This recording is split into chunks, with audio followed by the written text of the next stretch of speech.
একদিন শিশুনবী হজরত মুহাম্মদ সাল্লাল্লাহু আলাইহি সাল্লাম ক্ষুধার্ত অবস্থায় মক্কার ধুলোমাখা পথ ধরে হেঁটে চলছে। কিছুটা দূরে ছিল আবু জাহেলের খেজুর বাগান। আবু জাহেল এক ইহুদি ব্যক্তিকে নিয়ে খেজুরগুলো একটি বস্তা ভর্তি করছিল। তখন শিশু হজরত মুহাম্মদ সাল্লাল্লাহু আলাইহি সাল্লাম ক্ষুধার্ত ছিল, তাই ক্ষুধা নিবারণের জন্য দুটি খেজুরের আশায় আবু জাহেলের খেজুর বাগানের দিকে যেতে লাগলো। শিশু হজরত মুহাম্মদ সাল্লাল্লাহু আলাইহি সাল্লাম ধীরে ধীরে সেই খেজুর বাগানে হাজির হলেন এবং আবু জাহেলকে সালাম দিয়ে বিনয়ের সঙ্গে বললেন, চাচা যান, আমার খুব ক্ষুধা লেগেছে, আমাকে দুটি খেজুর দিতে পারবেন? তখন আবু জাহেল তাচ্ছিল্য ভরা চোখে তাকিয়ে বলল, হে মুহাম্মদ, তোমাকে খেজুর দিতে পারি, কিন্তু একটি শর্ত আছে। ওই যে ব্যক্তিটি দাঁড়িয়ে আছে তার কাছে বস্তা আছে, ওইগুলো তুমি মাথায় করে নিয়ে আমার বাড়িতে দিয়ে আসো, তাহলে তুমি খেজুর পাবে। তখন শিশু হজরত মুহাম্মদ সাল্লাল্লাহু আলাইহি সাল্লাম সাথে সাথে ওই ইহুদি ব্যক্তির কাছে চলে গেলেন। ইহুদি লোকটি তাকে অবাক হয়ে দেখে বললেন, হে বালক মুহাম্মদ, তুমি কি জন্য এসেছ? শিশু হজরত মুহাম্মদ সাল্লাল্লাহু আলাইহি সাল্লাম বললেন, আমি এই বস্তা মাথায় করে নিয়ে যাব। ইহুদি ব্যক্তি বললেন, এই ছোট্ট বয়সে তুমি কি এই বস্তা নিয়ে যেতে পারবে? শিশু মুহাম্মদ সাল্লাল্লাহু আলাইহি সাল্লাম বললেন, নিশ্চয়ই পারবো। অতঃপর হজরত মুহাম্মদ সাল্লাল্লাহু আলাইহি সাল্লাম ধুলিমাখা শরীরে মাথায় বিশাল বস্তা নিয়ে হেঁটে চললেন। ছোটো ছোটো পা, ক্লান্ত দেহ, কিন্তু চেহারায় এক অপার্থিব শান্তি। এবং তার পিছু চলছে আবু জাহেল এবং সেই ইহুদি ব্যক্তি। কিছুক্ষণ পর সে বস্তা আবু জাহেলের বাড়ির সামনে এসে রাখল। তখন ইহুদি ব্যক্তি ওই বস্তা নিয়ে বাড়ির ভিতরে কোণে রেখে দিলেন। তারপর শিশু হজরত মুহাম্মদ সাল্লাল্লাহু আলাইহি সাল্লাম বললেন, চাচা যান, আমাকে খেজুর দিবেন না? তখন আবু জাহেল মাত্র একটি খেজুর দিলেন। তখন শিশু নবী হজরত মুহাম্মদ সাল্লাল্লাহু আলাইহি সাল্লাম বললেন, চাচা যান, আর একটি খেজুর দিবেন না? এই নির্দোষ চাওয়াই যেন আবু জাহেলের আগুনে ঘি ঢেলে দিল। সে রেগে গিয়ে হঠাৎ করে প্রচণ্ড জোরে একটি তাপ্পর মারল। সঙ্গে সঙ্গে সূর্য যেন হঠাৎ ডুবে গেল, আকাশ কেঁদে উঠল, বাতাস স্তব্ধ হয়ে গেল, পাহাড় পর্বত যেন অশ্রু জড়ালো। যে একটি নিষ্পাপ শিশুর উপর এমন অন্যায়! নিষ্ঠুর আবু জাহেল হাসতে হাসতে ঘরে প্রবেশ করল। ঠিক তখন ঘটল এক অলৌকিক ঘটনা। খেজুর ভর্তি বস্তা মুখ খুলতেই আবু জাহেল হতবাক হয়ে গেল। আবু জাহেল দেখল বস্তার সমস্ত খেজুরগুলো ছোটো ছোটো পাথর হয়ে গিয়েছে। চোখের সামনে এমন অলৌকিক ঘটনা দেখার পর সেই ইহুদি বিস্ময় হতবাক হয়ে গেল। এই দৃশ্য দেখে সেই ইহুদি ব্যক্তি থমকে দাঁড়ালেন। এমন অলৌকিক ঘটনার কথা জানানোর জন্য ইহুদি ব্যক্তি দ্রুত তাদের নেতাদের কাছে ছুটে গেলেন। কিন্তু নিষ্ঠুর অত্যাচারে আবু জাহেল তখন ঘর থেকে বের হয়ে এলো এবং কটাক্ষ করে বলল, হে মুহাম্মদ, তুমি তো বড় জাদুকর, আমার খেজুরগুলো জাদুতে পাথর করে দিয়েছ। শিশু হজরত মুহাম্মদ সাল্লাল্লাহু আলাইহি সাল্লাম নরম কণ্ঠে বলল, চাচা যান, আমি কিছুই জানি না। একথা বলতেই নিষ্ঠুর আবু জাহেল আরও একটা ছড় মারলেন।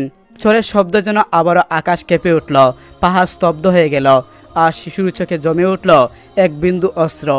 কিন্তু কি আশ্চর্য, শিশু মুহাম্মদ সাল্লাল্লাহু আলাইহি সাল্লাম শুধু এতটুকুই বললেন, চাচা যান, আপনার হাতে ব্যথা লাগেনি তো? আহা, কি মমতা, কি সহমমিতা! নিজে চোর খেলেন, অথচ চিন্তা করলেন চোর মারা মানুষের ব্যথার কথা। অতঃপর শিশু হজরত মুহাম্মদ সাল্লাল্লাহু আলাইহি সাল্লাম সেই ব্যথা আর অপমানের বোঝা নিয়ে বাড়িতে ফিরলেন না। চুপচাপ চলে গেলেন পাহাড়ের কিনারায়, শুধু নিস্তব্ধে দাঁড়িয়ে রইলেন। এই ঘটনা দেখে গাছগুলো, পাহাড়গুলো বলতে লাগলো, হায় আফসোস, যাকে সৃষ্টি না করা হলেই এই জমিন, এই আসমান, এই পৃথিবীর সৃষ্টি হতো না। সেই মহানবী আজ ক্ষুধার্ত, অপমানিত, অবহেলিত। কিন্তু তবুও পাষাণ আবু জাহেলের হৃদয় এতটুকু কাঁপল না, এক বিন্দু অনুতপ্ত তার চোখে এলো না। এদিকে সেই ইহুদি ব্যক্তিটি তাদের নেতার কাছে এসে বলল, আজ এমন এক ঘটনা দেখেছি যা কল্পনাকেও হার মানায়। আবদুল্লাহর পুত্র শিশু মুহাম্মদের এমন ক্ষমতা আছে যা দুনিয়ার আর কারণেই। তাকে একটা চোর মারলে খেজুর সব পাথর হয়ে যায়। আচ্ছা, আপনি বলতে পারবেন এটা কি জাদু না অলৌকিক ক্ষমতা? তখন তাদের নেতা বললেন, আমরা শুনেছি আমাদের ধর্মগ্রন্থে নাকি মুহাম্মদ নাম আছে, সে হবে শ্রেষ্ঠ নবী এবং শেষ নবী। তবে তিনি কি এই মুহাম্মদ? এটা জানার পর আমাদের ধর্মগুরুর সন্ন্যাসীর প্রয়োজন। যদি এটা সত্য হয় তাহলে আমরা তাকে বাঁচতে দেব না, এই পৃথিবী থেকে সরিয়ে দিব।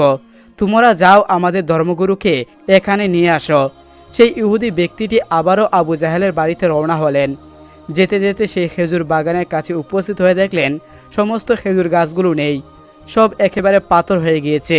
এটা দেখে সেই ইহুদি ব্যক্তি হতভম্ব হয়ে গেল। তিনি আর এক মুহূর্ত দাঁড়ালেন না, খুব দ্রুত আবু জাহেলের বাড়ির দিকে রওনা হলেন।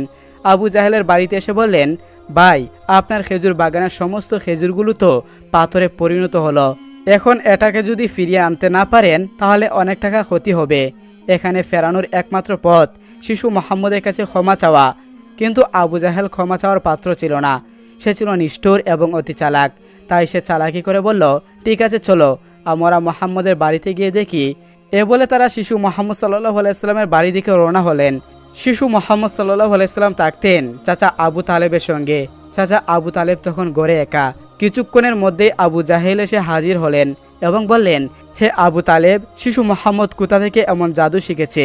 সে তো বড় জাদুকর, সে আমার খেজুরগুলো সব পাথর করে দিয়েছে। হজরত ইব্রাহিম আলাইহিসসালাম একদিন স্বপ্নে দেখলেন যে কে যেন তাকে বলছে, হে আল্লাহর দোস্ত, আপনি আল্লাহর নামে কুরবানি করুন। নবীর প্রতি স্বপ্ন আদেশ ওহির সমতুল্য। তাই হজরত ইব্রাহিম আলাইহিসসালাম স্বপ্নের কুরবানির আদেশ পেয়ে অস্থির হয়ে উঠলেন। অনেক চিন্তা ভাবনা করে তিনি দুম্বা ও উট কুরবানি করে দিলেন। দ্বিতীয় রাতে তিনি আবারও স্বপ্ন দেখলেন, একজন তাকে বলছে, হে নবী, আল্লাহর রাস্তায় কুরবানি করুন। দ্বিতীয়বারও তিনি 200 উট কুরবানি করলেন। অতঃপর তৃতীয় রাতে আবারও তিনি স্বপ্ন দেখলেন। তৃতীয় রাতে আবারও তিনি 200 উট কুরবানি করলেন। চতুর্থ রাতে তিনি আবার স্বপ্ন দেখলেন, হে আল্লাহর দোস্ত, আপনি আল্লাহর রাস্তায় আপনার প্রিয় সন্তানকে কুরবানি করুন। এইবারে স্বপ্ন দেখে হজরত ইব্রাহিম আলাইহিসসালাম হতভম্ব হয়ে গেলেন। তার সন্তান বলতে হজরত ইসমাইল আলাইহিসসালাম ব্যতীত আর কেউ নেই। সেই সন্তান তার নির্বাসিত মাতার নিকট থাকে। কিন্তু আল্লাহ রাব্বুল আলামিন যখন তাকে এই প্রিয় সন্তানটি কুরবানি করার জন্য আদেশ দিলেন, ইব্রাহিম আলাইহিসসালাম মনে মনে দৃঢ় সংকল্প করে বললেন, এটাই যদি আল্লাহ তাআলার অভিপ্রায় হয় যে ইব্রাহিমকে তার রাস্তায় কুরবানি করতে হবে, তাহলে আমি তা পিছপা হব না। আল্লাহর মহব্বত ও ভালোবাসার পথে দুনিয়ার কোনো কিছুই আমার বাধা হয়ে দাঁড়াতে পারবে না। এরপর আল্লাহর নবী হজরত ইব্রাহিম আলাইহিসসালাম তার একমাত্র পুত্র ইসমাইলকে আল্লাহর রাস্তায় কুরবানি করার জন্য দৃঢ় সংকল্প করলেন। যেই বাবা সেই কাজ। ইব্রাহিম আলাইহিসসালাম তার সন্তান বালক ইসমাইলকে ডেকে বললেন, হে আমার পুত্র, তুমি গোসল করে সুন্দর সুসজ্জিত কাপড় পরে তৈরি হয়ে নাও, আমি তোমাকে নিয়ে একটি দাওয়াতে যাব। শিশু ইসমাইল আলাইহিসসালাম ছোটবেলা থেকেই আত্মীয় স্বজন ও পিতার মহব্বত ছাড়াই লালিত পালিত হয়েছিলেন। ছোটবেলা থেকেই পিতা তার সঙ্গে ছিল না। যখন বালক ইসমাইল আলাইহিসসালাম শুনলেন পিতা তাকে নিয়ে এক জায়গায় দাওয়াত খেতে যাবেন, বালক ইসমাইলের মন আনন্দে নেচে উঠল। তখন তিনি মাতা হাজারার কাছে গিয়ে বললেন, আম্মাজান, আপনি কি শুনেছেন? আব্বাজান আমাকে বলেছে আমাকে নিয়ে তিনি নাকি এক জায়গায় দাওয়াত খেতে যাবেন। ও আম্মাজান, আপনি তাড়াতাড়ি করে আমাকে গোসল করিয়ে দিন আর উত্তম পোশাকে সজ্জিত করে দিন, আমি আব্বার সাথে দাওয়াত খেতে যাব। আমি যে আর ধৈর্য ধরতে পারছি না। বিবি হাজারা তখন বললেন, সত্যি কি তোমাকে তিনি দাওয়াত খেতে নিয়ে যাবেন? হজরত ইসমাইল আলাইহিসসালাম বললেন, আপনি তাকে জিজ্ঞাসা করে দেখুন না। এরপর বিবি হাজারা আলাইহিসসালাম ইব্রাহিম আলাইহিসসালামকে জিজ্ঞাসা করে বললেন, ও আমার প্রাণের স্বামী, আমি শুনলাম আপনি নাকি ইসমাইলকে নিয়ে দাওয়াত খেতে যাবেন। ইব্রাহিম আলাইহিসসালাম বললেন, ও হাজারা, তুমি ঠিকই শুনেছ, ইসমাইলকে গোসল করিয়ে সুন্দর পোশাকে সুসজ্জিত করে দাও, আমি তাকে নিয়ে দাওয়াত খেতে যাব। বন্ধুরা, অনেকেই মনে হতে পারে হজরত ইব্রাহিম আলাইহিসসালাম নবী হয়ে বিবি হাজেরা ও ইসমাইল আলাইহিসসালামের সাথে মিথ্যা কথা বলেছেন, কিন্তু মূলত জাতির পিতা ইব্রাহিম আলাইহিসসালাম তাদের সাথে মিথ্যা কথা বলেনি। গভীরভাবে যদি চিন্তা করা হয় তাহলে ইব্রাহিম আলাইহিসসালামের এই কথাটি সঠিক ও বাস্তবসম্মুখ ছিল, কেননা তিনি ইসমাইল আলাইহিসসালামকে নিয়ে আল্লাহর একটি দাওয়াতে যাচ্ছিলেন। এরপরে বিবি হাজেরা আলাইহিসসালাম বালক ইসমাইলকে উত্তম রূপে গোসল করিয়ে সুন্দর পোশাকে সুসজ্জিত করে দিলেন। অতঃপর তাকে স্বামীর হাতে তুলে দেওয়ার পূর্বে বললেন, ও আমার প্রিয় স্বামী, ইসমাইলকে আমি ছোট থেকে এই পর্যন্ত লালন পালন করছি, কিন্তু এর মধ্যে আমি তাকে একটি বারের জন্যও আমার দৃষ্টির আড়াল করিনি। ও আমার প্রিয় স্বামী, আপনি সবসময় তাকে দেখে রাখবেন, কখনোই আপনি তাকে আপনার চোখের আড়াল করবেন না। যতক্ষণ না পর্যন্ত আপনি আর ইসমাইল আমার কাছে ফিরে আসছেন, ততক্ষণ পর্যন্ত আমি উদ্বিগ্ন থাকব এবং আপনাদের পথের দিকে চেয়ে আমার সময় কাটবে। হজরত ইব্রাহিম আলাইহিসসালাম এই কথা শুনে কোনো কিছুরই উত্তর দিলেন না। তার হৃদয়ের মধ্যে এক তুফান বয়ে যাচ্ছিল। তিনি মুখ ফুটে কোনো কথা বিবি হাজারাকে বলতে পারছিলেন না। তার অস্ত্র যেন দু চোখ বেরিয়ে আসতে যাচ্ছিল, কিন্তু তিনি তার চোখের অস্ত্রগুলোকে আল্লাহ রাব্বুল আলামিনের মহব্বতের দুনিয়ায় চাপা দিয়ে রেখেছিলেন। এরপর হজরত ইব্রাহিম আলাইহিসসালাম বালক ইসমাইলকে নিয়ে চলতে লাগলেন মিনার পাহাড়ের দিকে। অভিশপ্ত ইবলিস যখন দেখল জাতির পিতা ইব্রাহিম আলাইহিসসালাম আল্লাহ রাব্বুল আলামিনের আদেশ পালনার্থে তার একমাত্র পুত্র সন্তানকে জবাই করার জন্য দৃঢ় সংকল্প করেছে, তখন তার আর সহ্য হলো না। সে বলতে লাগলো, আমি ইবলিস, মানব জাতির জন্য আমি বেহেশত থেকে বহিষ্কৃত হয়েছি এবং আমি চিরস্থায়ীভাবে জাহান্নামী হয়েছি। আর সেই মানবজাতির একজন সন্তান ইব্রাহিম আলাইসাল্লাম আল্লাহর আদেশ পালন করে তার প্রিয় ভাজন হবে, এটা আমি কিভাবে সহ্য করব? কোনোভাবেই এটা হতে দেওয়া যাবে না। যে করেই হোক ইব্রাহিমকে এ কাজ থেকে ফিরিয়ে রাখতেই হবে। তাই ইবলিস তার চক্রান্ত ও ষড়যন্ত্র বাস্তবায়নের জন্য সর্বপ্রথম বিবি হাজেরার কাছে একজন ভালো মানুষ বেশি উপস্থিত হলো। বিবি হাজেরা আলাইসাল্লামের কাছে গিয়ে ইবলিস বলল, ও হাজেরা, তুমি কি জানো তোমার স্বামী ইব্রাহিম তোমার সন্তানকে কোথায় নিয়ে যাচ্ছে? বিবি হাজেরা আলাইসাল্লাম বললেন, কেন? তিনি তাকে একটি দাওয়াতে নিয়ে যাচ্ছেন। ইবলিস বলল, আমি এতদিন ঠিকই শুনেছি নারী জাতি অত্যন্ত সহজ সরল ও ভোলাবালা। তাদেরকে যে কোনো মিথ্যা কথা বলে ও প্রতারণামূলক কথা বলে ধোঁকা দেওয়া যায়। তোমার স্বামী তোমাকে ধোঁকা দিয়েছে। বিবি হাজেরা আলাইসাল্লাম শয়তানের মুখে এইসব কথা শুনে বললেন, তুমি কেমন কথা বলছো? আমার স্বামী আল্লাহর নবী, তিনি কিভাবে আমাকে ধোঁকা দিতে পারেন? আমি তোমার কথা বিশ্বাস করি না। আর সত্যি করে বলো তো, তুমি কে? কি উদ্দেশ্যে তুমি আমার স্বামীর বিরুদ্ধে তুমি আমাকে মিথ্যা কথা বলছো? তুমি এক্ষুনি আমার কাছ থেকে দূর হয়ে যাও। ইবলিস বলল, ও হাজেরা, এখন তো তুমি অত্যন্ত তেজের সাথে কথা বলছো, কিন্তু কালকে যখন দেখতে পাবে সত্যি ইব্রাহিম তার সন্তান ইসমাইলকে জবাই করে দিয়েছে, তখন দেখা যাবে তোমার এত তেজ কোথায় থাকে। বিবি হাজেরা আবার বিরক্ত হয়ে বললেন, আচ্ছা তুমি কি বলতে চাচ্ছ একটু খুলে বলো। শয়তান বলল, আমি তোমার কাছে সেই কথা বলার জন্য এসেছি। বিবি হাজেরা বলল, তুমি কি আমাকে বুঝিয়ে বলতে পারো এর কি কোনো যুক্তি হয়? একজন পিতা কেন তার একমাত্র নিরপরাধ সন্তানকে জবাই করবে? শয়তান বলল, ও হাজেরা, ইব্রাহিম অযথা ইসমাইলকে জবাই করবে না। আল্লাহ রব্বুল আলমিন তাকে নির্দেশ দিয়েছেন তিনি যেন ইসমাইলকে তার রাস্তায় কুরবানি করেন। এ কারণে ইব্রাহিম তোমার পুত্র ইসমাইলকে জবাই করতে মিনার পাহাড়ে নিয়ে যাচ্ছে। এখনো সময় আছে, তুমি তাড়াতাড়ি করে ইসমাইলকে তার হাত থেকে রক্ষা করো, না হলে দেখবে ইব্রাহিম তোমার পুত্র ইসমাইলকে আল্লাহর আদেশ পালন করতে গিয়ে জবাই করে দিয়েছে। বিবি হাজেরা এবার শয়তানের কথা শুনে বললেন, আল্লাহ রব্বুল আলামিন দুনিয়ার এতগুলো মানুষের মধ্য থেকে যদি আমার ইসমাইলকে তার রাস্তায় জবাই করার জন্য কবুল করে থাকেন, তাহলে এর চাইতে বড় সৌভাগ্যের বিষয় আর কি হতে পারে? শুধু একজন ইসমাইল নয়, আল্লাহ রব্বুল আলামিন যদি আমার হাজার হাজার সন্তান দিতেন, আর সেই হাজার হাজার সন্তানকেও যদি আল্লাহ রব্বুল আলামিন তার রাস্তায় কুরবানি করার জন্য আদেশ দিতেন, আমি খুশি মনে তাদের সকলকে আল্লাহর রাস্তায় উৎসর্গ করে দিতাম। আমি বুঝতে পেরেছি তুমি ইবলিস, আর তুমি আমাকে ধোঁকা দিতে এখানে এসেছ। আমি তোমার নিকট থেকে আল্লাহ রব্বুল আলমিনের কাছে আশ্রয় প্রার্থনা করছি। আউযু বিল্লাহি মিনাশ শাইতানির রাজিম, লা হাওলা ওয়ালা কুওয়াতা ইল্লা বিল্লাহিল আলিউল আযীম। হে ইবলিস, তুমি এক্ষুনি আমার চোখের সামনে থেকে দূর হয়ে যাও। হাজেরা আলাইসাল্লামের এই তেজদীপ্ত বক্তব্য শুনে ইবলিস আর তার কাছে টিকতে পারল না। অতঃপর ইবলিস শয়তান চলে গেল। ইবলিস যখন দেখল বিবি হাজেরা আলাইসাল্লামকে কোনো রকম ভাবে ধোঁকা দেওয়া যাচ্ছে না, তখন সে চিন্তা করতে লাগলো, যাই বালক ইসমাইলকে গিয়ে এই কথা জানাই। হজরত ইসমাইল আলাইসাল্লাম ইব্রাহিম আলাইসাল্লামের পিছনে পিছনে চলছিলেন এবং কিছুটা ইব্রাহিমের পিছনেই ছিলেন। ইবলিস তখন ইসমাইল আলাইসাল্লামকে তার হাতের ইশারায় ডেকে ইব্রাহিম আলাইসাল্লামের কাছ থেকে দূরত্বে নিয়ে গেল। তখন সে ইসমাইলকে বলল, ও ইসমাইল, তুমি কি জানো তোমার পিতা তোমাকে কোথায় নিয়ে যাচ্ছেন? ইসমাইল আলাইসাল্লাম বলল, কেন, দাওয়াত খেতে নিয়ে যাচ্ছেন। ইবলিস বলল, হে বালক, তুমি তো অত্যন্ত কচি ও ছোট, তোমার মন সাদাসিধে ও ভোলাবালা, তাই তোমার পিতা তোমাকে দাওয়াত খাওয়ার কথা বলে ধোঁকা দিচ্ছে। তখন ইসমাইল আলাইসাল্লাম বললেন, তুমি কেমন কথা বলছো? আমার পিতা আমাকে কেন ধোঁকা দিবে? আমি তার একমাত্র সন্তান, আর এতদিন পরে তিনি আমার সাথে দেখা করতে এসেছেন। ধোঁকা দেওয়ার উদ্দেশ্য কি হতে পারে? ধোঁকা দেওয়ার উদ্দেশ্য কি হতে পারে তার? তখন ইবলিস বলল, ও ইসমাইল, তুমি জেনে রাখো তোমার পিতা তোমাকে দাওয়াত খাওয়ার কথা বলে দুহাই দিয়ে জবাই করার জন্য নিয়ে যাচ্ছে। মিনার পাহাড়ে যেয়ে তোমাকে জবাই করে দিবেন। তখন ইসমাইল আলাইসাল্লাম বললেন, এটা কি কোনো যুক্তি হতে পারে যে কোনো পিতা তার একমাত্র সন্তানকে বিনা কারণে জবাই করবেন কেন? ইবলিস বলল, ইসমাইল, তোমার পিতা বিনা কারণে তোমাকে জবাই করবেন না। আল্লাহ রব্বুল আলামিন তাকে আদেশ দিয়েছেন তিনি যেন তোমাকে আল্লাহর রাস্তায় কুরবানি করেন, আর আল্লাহ রব্বুল আলামিনের নির্দেশ পালন করার জন্য তোমার পিতা তোমাকে মিনার পাহাড়ে জবাই করার জন্য নিয়ে যাচ্ছেন।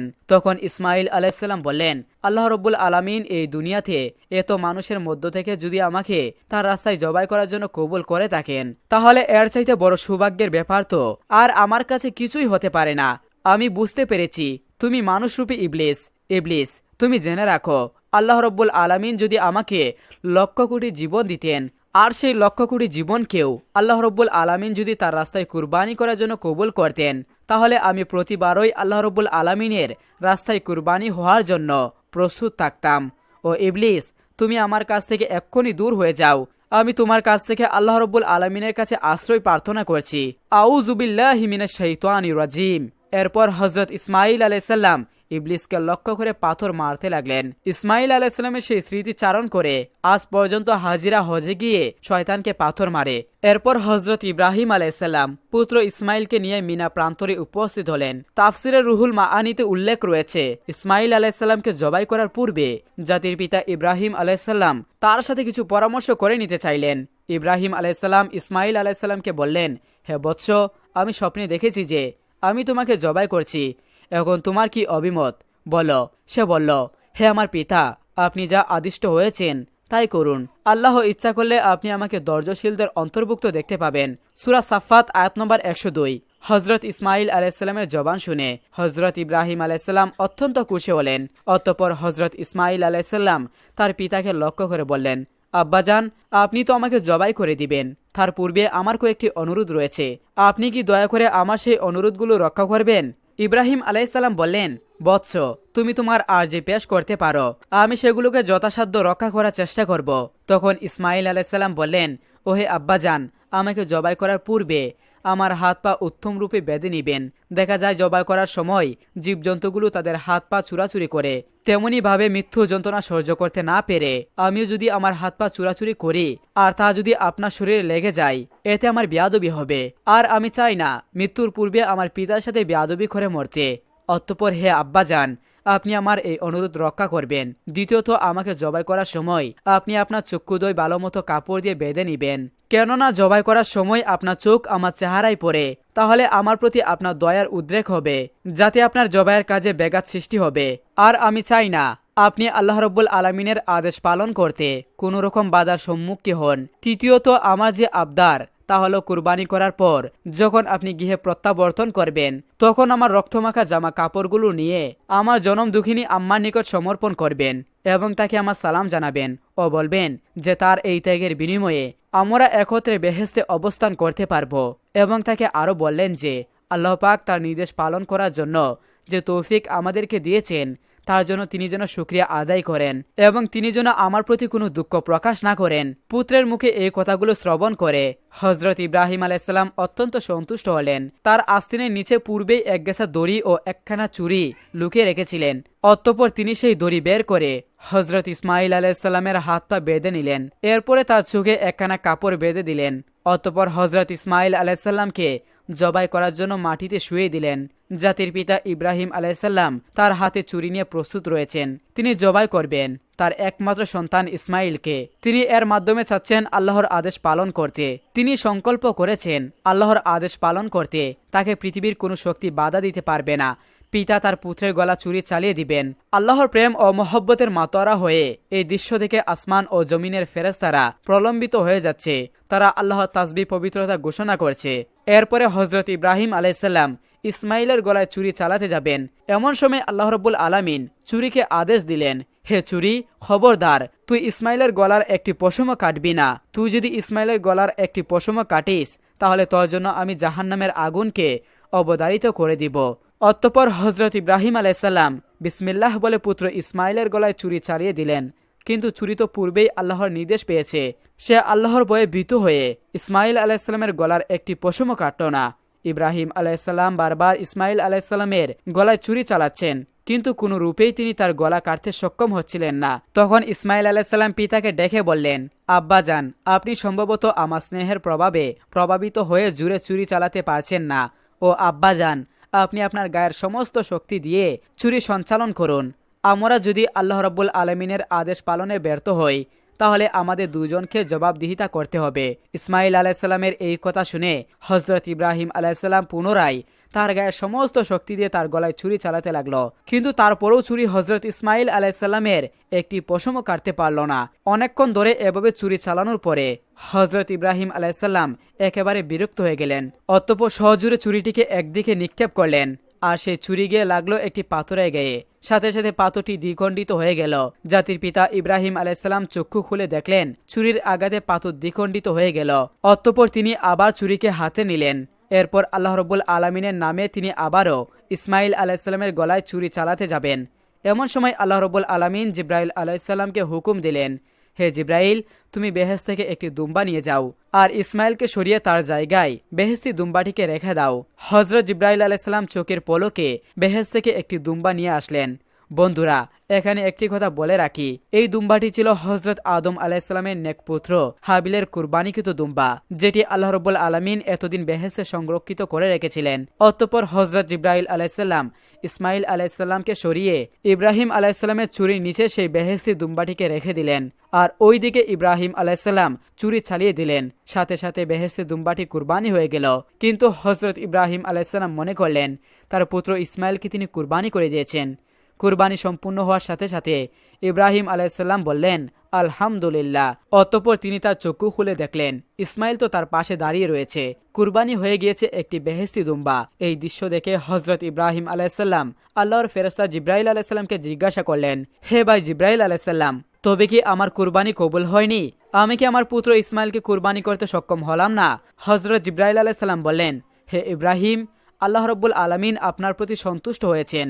আপনি তার নির্দেশ পালন করতে গিয়ে সেও পুত্রকে কুরবানি করতে উদ্যয় হয়েছেন, এবং আপনার পুত্র যেভাবে আল্লাহর নির্দেশ মান্য করে সেও তার প্রাণ উৎসর্গ করতে প্রস্তুত হয়েছিল, তাতে আল্লাহ রাব্বুল আলামিন আপনাদের পিতা ও পুত্রের উভয়ের উপর সন্তুষ্ট হলেন। তিনি আপনাদের উভয়কে পরীক্ষা করেছিলেন এবং আপনারা সেই পরীক্ষায় উত্তীর্ণ হয়েছেন। তাই আল্লাহ রাব্বুল আলামিন আপনার উপর সন্তুষ্ট হয়ে বেহেশত থেকে একটি দুম্বা প্রেরণ করেছেন, আর সেই দুম্বাটিকে আপনি কুরবানি করেছেন।